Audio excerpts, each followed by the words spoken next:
ओम शांति। आज बाबा के 4 तारीख के महावाक्य हैं। बाबा ने कहा, मीठे बच्चे, अभी तुम पुरुषोत्तम बनने का पुरुषार्थ करते हो। पुरुषोत्तम है देवताएं, क्योंकि वह पावन है। तुम पावन बन रहे हो। देवताएं क्या है? पावन है। और हम क्या कर रहे हैं? अभी पावन बन रहे हैं।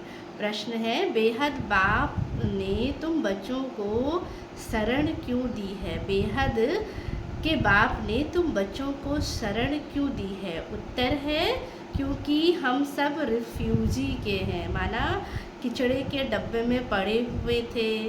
बाप हमें किचड़े के डब्बे से निकाल गुल बनाते हैं ना। रिफ्यूजी माना हम दूसरे देश के, माना रावण के देश के बन गए थे, रावण के बन गए थे। तो उससे बाबा हमें क्या बना रहे हैं? गुल बना रहे हैं। आसुरी गुण वालों को दैवी गुणवान बनाते हैं। तो ड्रामा अनुसार बाप ने आकर हमें किचड़े से निकाल एडॉप्ट करके क्या किया है? अपना बनाया है। गीत है, यह कौन आया आज सवेरे सवेरे। धारणा के लिए है मुख्य सार। फर्स्ट पॉइंट,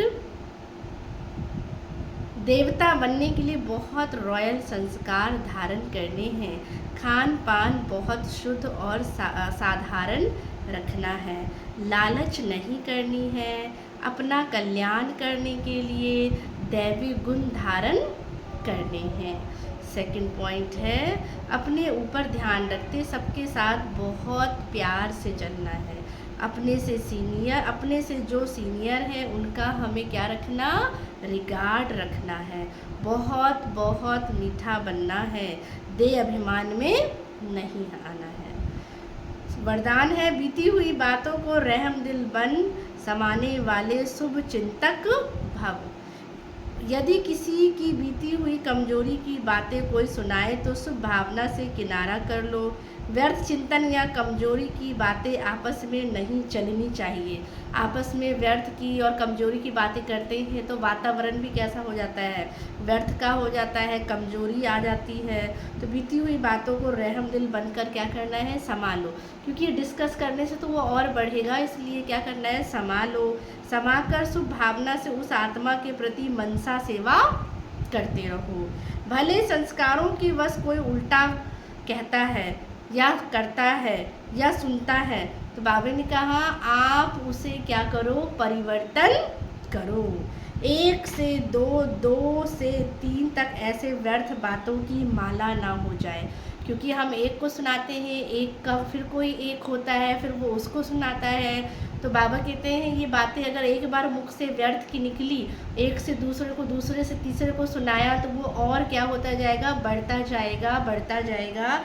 और व्यर्थ बातों की फिर बाबा कहते हैं लंबी माला हो जाएगी। तो इसीलिए लंबी माला ना हो जाए, इस बात का अटेंशन रखना है, अर्थात शुभ चिंतक बनना है। स्लोगन है, संतुष्ट मणि बनो प्रभु प्रिय।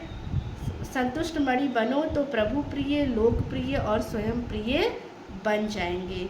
अव्यक्त सारे कंबाइंड रूप की स्मृति से सदा विजयी बनो। जैसे शरीर आत्मा कंबाइंड है तो जीवन है। यदि आत्मा शरीर से अलग हो जाए तो बाबा कहते जीवन ही क्या हो जाए? समाप्त हो जाता है। तो ऐसे कर्मयोगी जीवन, अर्थात कर्म योग के बिना नहीं, है ना। योग कर्म के बिना नहीं। तो कोई भी कर्म करना है तो ये दोनों एक दूसरे के पूरक है। जैसे आत्मा शरीर दो मिलकर के ये शरीर चलता है, ऐसे ही बाबा कहते कर्म और योग दोनों चीज़ बाबा कहते हैं जब साथ होगा तो जीवन हमारा बैलेंस्ड हो जाएगा। तो इसलिए कर्म के बिना योग ना हो, योग के बिना कर्म ना हो, सदा कंबाइंड हो, तो फिर हमें हर कार्य में सफलता मिलती रहेगी। अच्छा, ओम शांति।